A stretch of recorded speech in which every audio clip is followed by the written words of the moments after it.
Shaw Cable, dedicated to the community, service and you, proudly presents Spotlight on UNBC, the University of Northern British Columbia. Brought to you in part by Northland Chrysler Jeep and Northwood Pulp and Timber Limited. Northland Chrysler Jeep, home of the #1 selling minivan in North America, is located at 3rd and Vancouver in Prince George. Northland has been in business since 1984. Northland Chrysler Jeep is a proud sponsor of Spotlight on UNBC, a program designed to let you know what's happening at your university. Northland Chrysler Jeep, your Eagle and Dodge truck dealer, is where people make the difference.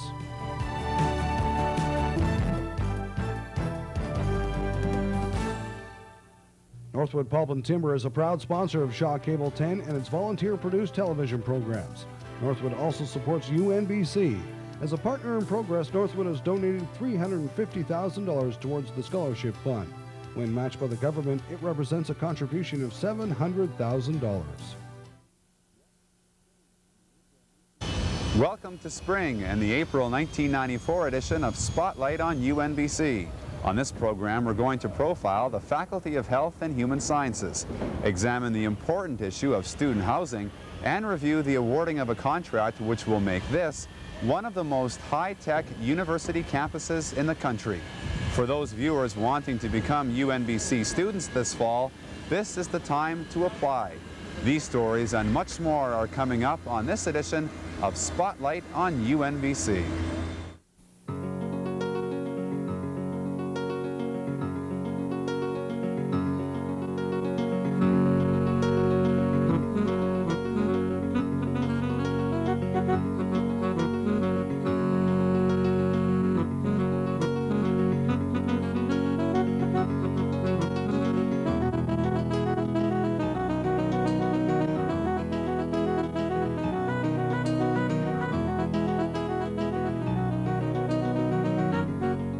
Spotlight on UNBC with your host, Rob Van Adricum. The Prince George campus was the scene of a serious workplace accident in March as 3 workers were sent to hospital with various injuries. All 3 were laying brick on the Laboratory Research Center when their scaffolding gave way. Although no one received life-threatening injuries, the accident brought home the importance of safety on construction sites. As the site safety rep, as well as the first aid attendant on site, I find it first and foremost. The company policy is they are not compromising productivity for safety. They are to be held on an equal plane, and as a result, they want me to make sure that that is upheld. Frank Janas has been the Site Safety Officer on the Prince George campus site ever since construction began 2 years ago, and in that time has seen much more than simply the construction of the main campus buildings. Thousands of Band-Aids. Basically lots of Band-Aids, the odd injury to the eyes. I've seen a number of lacerations and cuts once the steel studs started going in, but every kind of conceivable bruise and difficulty that would be encountered in a construction environment. When I do my site tours and talk to the fellows, I usually meet with a positive attitude, because they see me, they usually put their hard hats on if they're not on, and if they're a little too high up on their ladders, they come down, and I usually have a pretty positive rapport with the people. But safety, they see me, they automatically equate, oh, here comes the safety rep, and we better be careful, eh? So other than that, people are, appreciate that. When I do the safety indoctrination, each new employee that comes on site, I indoctrinate.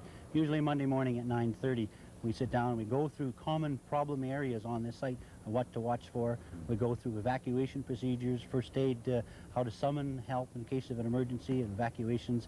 All of that is covered on their first shift. Usually we try to get it on the first shift when the new people come online here, just to get them acquainted with it, orientate them where the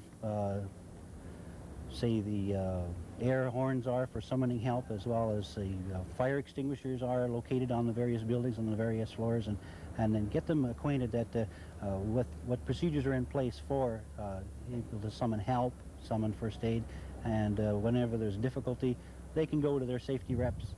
Once a week they have toolbox safety meetings, and they give me a copy of those meetings, and then I look at them and I forward them to WCB as well, and to the various superintendents in the buildings that are applicable for a problem area, and we have a look at it. And then once a month, on the third Wednesday of the month, we have Occupational Health and Safety Committee meetings. A representative from all the sub-trades on site, so there's over 20 people meet together once a month and to discuss some common areas of concern and try and make recommendations to rectify and remedy the problems. Everybody's encouraged to... Is that the goal, to make safety as much a part of their routine as having wearing your tool belt? Exactly. Appreciate, too, that, you know, there's a possibility of injury at any given time. Maybe through no fault of their own, through something on the part of another person. And so you can't control what other people can do or will do to you. And as a result, that's why we encourage hard hats, safety toes at all times, and eyeglasses when there's a danger of injuring their eyes. And that goes above and beyond the compensation regs, because compensation says wherever there's a danger that a person can get hurt on their head or injury to their head, then they must wear a hard hat. But UNBC's policy is that everybody wears hard hats and safety toes, including the visitors. Everybody wants to come to work and make an income to provide for their families, and I want to see everybody going home safely to their wives and their families.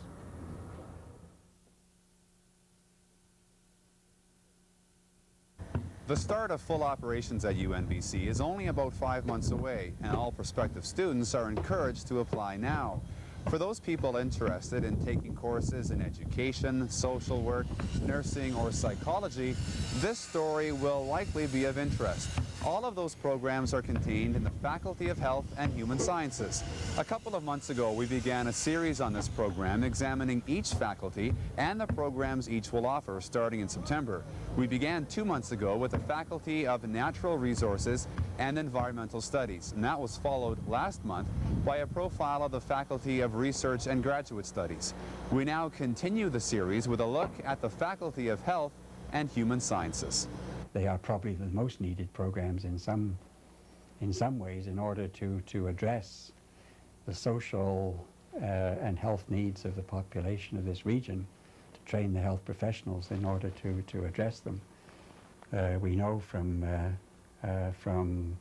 the consultations that we have done that the nurses have been waiting a long time in order to have immediate access to a program here without having to go down to Victoria or to UBC or to Alberta. So we know that this is a very important factor in terms of impact, and the same for social work. The need for psychology, yes, there's a huge need for psychologists, but that won't be an instant resolution. It'll take longer to people. And the same with teachers. The need for master's programs in the region is a profound one. In education, we're going to be moving into the area of graduate study as opposed to undergraduate, and the reason for that is the government has asked if we'd stay out of undergraduate teacher education at this time. There's an oversupply of teachers, and we've been asked to work with the local teacher education consortia in this region, and we're doing that. But the other area that we're working in, Rob, is the area of graduate education. And we're offering a counseling program to begin with. That program will begin, actually begin this summer. We anticipate it'll begin in 2 centers, in Williams Lake and in Prince George. And then, of course, it'll continue in the September session with the opening of the university. It'll be designed to train school counselors primarily, but it will accommodate counselors that may work in other areas. Those persons would have to apply, and we'll have to determine that at the time. We've got a really interesting program under development. We're looking at 4 major themes, sort of an umbrella under which various programs will be offered, or various courses. We're looking at a focus on social work in northern and remote areas, social work practice, social work with First Nations, women in human services, and community practice and research.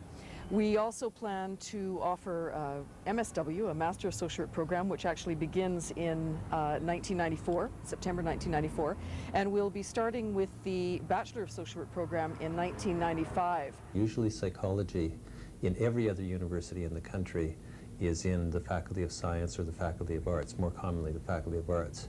Here we're in the Faculty of Health and Human Sciences, and that I think is important because it puts psychology where it needs to be for the 21st century. Psychology is increasingly becoming really a fundamental part of training in the health sciences. And as a result of being in health and human sciences, we will be emphasizing those aspects of psychology that are relevant to human health problems, whether you're talking about mental health, as psychology is more traditionally involved in, or physical health. And we will probably be unique in the country in having an emphasis on this area called health psychology, right from the undergraduate level on up. When I trained as a nurse, and I did indeed as a registered nurse student, when women came in to have their babies, they would stay for 10 days. Now, people usually go home within 24 hours, and we also have women within British Columbia who would like to stay at home and have home births. That would be a good example of going home earlier and or also staying at home to have your baby. Even in terms of certain surgeries, people will be able to go home with their intravenous, with their drains in, if it's abdominal surgery or whatever, and be looked after at home through certain types of nursing and care. So we are trying to prepare people to do more in terms of continuing care, or what has been called home care. And we're also, in terms of community health, we're trying to do more in terms of community development. Details on the education, nursing, psychology, and social work programs are contained in the UNBC calendar. Applications for admission into these and other programs at UNBC are still being accepted. The library being built on the Prince George campus is the largest building and the focal point for the entire campus. But while work continues on this building, the university is acquiring the books that will eventually fill it. The building of the library collection is ongoing in a former warehouse at the foot of Cranbrook Hill.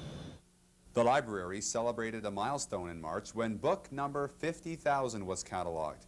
The entire collection, however, numbers over 100,000 thanks to the acquisition of a microfiche collection containing everything published in Canada, about Canada, or by Canadians before 1900. There are 56,000 titles in there. Those 56,000 titles would take up, if they were in here, about this much physical space. They're listed on the catalog. You look it up, you see microfiche, you go to the filing cabinets and you pull out the item and you check it on the machine. There are also now products, CD-ROM products, which allow full text access to materials. Now, we don't have any of those in the catalog, in the library yet. At some point, I anticipate we will have some of those. We do have CD-ROM indexes that allow us to identify materials in different periodicals and publications and that sort of thing. But at some point we will also have full-text CD-ROM products in the library. There are a lot of people are looking forward to the day when you'll have full-text periodicals and books accessible electronically. That technology is just around the corner. It will be expensive, but it will be accessible. And I anticipate that we will have some of that access as well. I think the most exciting part is watching a collection grow and seeing that collection, not just in terms of the physical volumes, but in terms of the access that you can provide to other materials in relation to the actual academic program. And the second step of that is to have people come in and use the collection and say, the material we're getting is really useful. And the exciting part about it will be when we open up in September and we have a much larger group of users. And then we'll get a sense of, yes, the collection is meeting the needs of our students and our faculty. Preparations are being made for when the Queen comes to officially open the Prince George UNBC campus. While the grand opening ceremonies won't take place until August 17th, an advance team for Her Majesty's visit to Prince George recently toured both the city and the campus construction site. Today, we have people from the protocol office as well as the RCMP here that are out scouting out the various sites to make sure that everything's secure and to find out what is the best route for her. But I wanted to announce today that there will be 2 opportunities for people in Prince George to see the Queen. She's going to be here, of course, at the opening of UNBC, but before she comes here, she will be attending the Civic Center. With free elections scheduled for this month in South Africa, the UNBC Office of International Programs sponsored a public forum on South Africa in March entitled So Far, So Near, So Far. Keynote speakers included a rep of the African National Congress, journalist Dave Abbott, UNBC student Meryl Martin, and UNBC Chancellor Iona Campagnolo. This is the UN Observer Jacket. And I had many people, particularly women, say, send as many blue jackets as you can. When they are there, it's less likely that the police will shoot us. And the UN has decided to send 1,500 people to South Africa. That is a very small number, considering the needs in that country. Of the 1,500, 200 will come from Canada. The challenge to the new South Africa, to the negotiators, is to perceive the whole, not just their particular interest, to put in place something that serves the whole.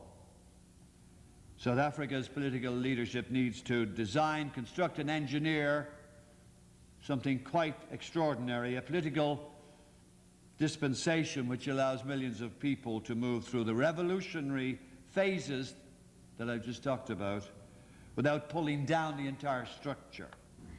A family which I was very close to had been gunned down in the sanctity of their own home. They lived in Mpumalanga, which is approximately halfway between Pietermaritzburg and Durban, and was a particularly strife-torn area at the time. The picture that I saw will haunt me forever. Now, to many, they were just another statistic of political violence, but for me, they were friends with names and faces.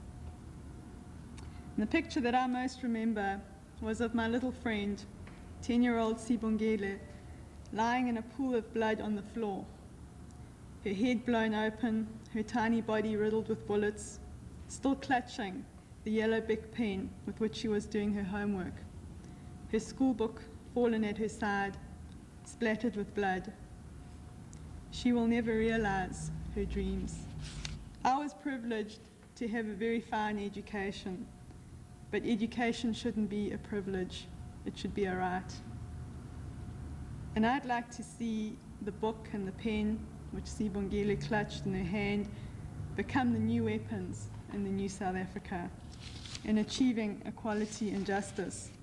As of the middle of March, 2,500 prospective students had applied for admission into UNBC this September. All viewers interested in taking UNBC courses are encouraged to apply now. UNBC Liaison Officers have been visiting schools and holding public information sessions throughout northern BC recently, and a number of events are planned for Prince George for the last week of April. The information session that's going to be here at the Civic Center Thursday, April 28th at 7 p.m. will be a great opportunity for people to come in, meet some of the people of UNBC. There'll be opportunities to meet with faculty, some of the people who will be professors in the programs, as well as some of the administrative staff responsible for setting up programs like co-op education, as well as international programs, a whole range of different things, as well as giving some explanations of things that have been a little bit confusing for students, like transferability and how easy it will be to transfer from CNC to UNBC, and talking a bit about the core courses, which are new at UNBC, and giving some explanations of a whole variety of things. Many prospective students are from northern BC, but the student body at UNBC this fall will include international students, students from the Lower Mainland, and people from outside of the province. 2 University of Alberta graduates recently toured the Prince George campus, eager to take courses at Canada's newest university. And for me, interested in zoology and forestry, and the combination of the two, being set in the northern setting is perfect with all the forestry going on around here, the mining, and because that's what I'm interested in, is like environmental impact on the wildlife and that kind of thing. So that's what started me looking in this direction in the first place. is its atmosphere, and it's like just with Prince George being such a center for forestry. Yeah, I'm pretty much the same in the environmental impact. And but I mean, when I went to U of A and in high school, you're just nothing but a number, really. And apparently this is going to be half the 1,500 students is half the size of my high school. And I mean, it'll be nice to be able to have a one-on-one discussion with a professor or students and know everyone in my class, as opposed to just knowing one person in a class of 400 or 500. And I mean, U of A was great, I enjoyed it, but I think it's time that I actually did something that would make me more marketable. I mean, U of A pumps out tons of graduates a year. What's to distinguish me from someone else who's been there, you know? But UNBC, it's a new university, it's got a better approach as far as I can tell, and I think it'll be beneficial for me to go here later. The information superhighway is one of the catchphrases of the 1990s. A network of fiber optic cable is being laid across Canada and the U.S., allowing for the transfer of voice, video, and data in an integrated system. UNBC is also being built on a fiber optic backbone, and when this campus opens in September, it will have one of the most advanced teaching technologies available at any university. The system is a fiber optic based system that has three components. It's the voice, data, and audio-visual. The voice system gives us the telephone connectivity, the voice processing system, and automated attendant, and the standard telephone stuff. The data network will give us the computer-to-computer connection. It's the backbone for the campus, as well as to connect to the internet, which is a network of multi-millions of computers that can give us access to other library systems, other universities, other colleagues for the faculty and the likes. And the audio-visual system is the most unique in the sense that that is going to be the most visible to the students. Well, the 21st century has arrived in the classroom. I mean, move over textbooks and chalkboards. Now, state-of-the-art information age technology allows teachers and students fingertip access to the world. Dynacom, the U.S.-based world leader in multimedia information systems, is making educational applications the link of the future. Reading and writing have taken on a whole new meaning thanks to a company called Dynacom. With the use of IIS, learning now means more than just opening a textbook. The integrated information system is the combination of voice, video, and data technology. The ability to access anything you want in that particular classroom. Dynalink centralizes everything an instructor needs in one location. An example, Notre Dame University's multi-million-dollar DeBartolo Hall, where an interface panel allows access to the world. We have all the source equipment, which could be Laserdisc, floppy disk, VCRs, cameras, any type of multimedia device. Could even be computer systems that we service into the classroom. All that machinery is found in a main media center, or as they call it, the head end. It's here an instructor can select up to 6 sources which he or she may show in class. A handheld remote controls the system. Our system allows them to access multiple sources off of the same kind of remote, so they don't have 7 remotes in their room, and they don't have 7 different pieces of equipment, and they're trying to hook all that together.